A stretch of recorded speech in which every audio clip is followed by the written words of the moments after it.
মাকড়সার জাল দেখি না, ওখানে গেলে কি হয়? মাকড়সার জালটা হচ্ছে মায়া, আর ওখানে আমরা হচ্ছি মশা মাছির মতো। আমরা যখন ওখানে যাই তখন সবাই আটকে যাই, তাই না? তো আমরা এরকমটা করি, সেই মায়ার মধ্যে আমরা আটকে যাই। কিন্তু একটা কথা আছে, মাকড়সার জালে সবাই আটকালেও মাকড়সার জালে মাকড়সা কখনো আটকায় না। আমাদের হতে হবে সেই মাকড়সা। মশামাছি হলে আমরা ওখানেই আটকে থাকবো, কিন্তু মাকড়সার জালে থাকতে হবে, মানে এই মায়াময় সংসারের মধ্যেই থাকতে হবে। কিন্তু সেই মায়াকে আমাদের অতিক্রম করতে হবে মাকড়সার মতো হয়ে।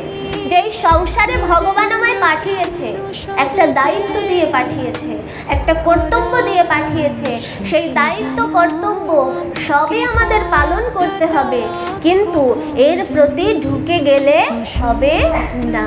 হ্যাঁ, সব দায়িত্ব কর্তব্য পালন করতে হবে, কিন্তু মাথায় রাখতে হবে যে সব কিছুই আমার কে, জোরে বলতে হবে।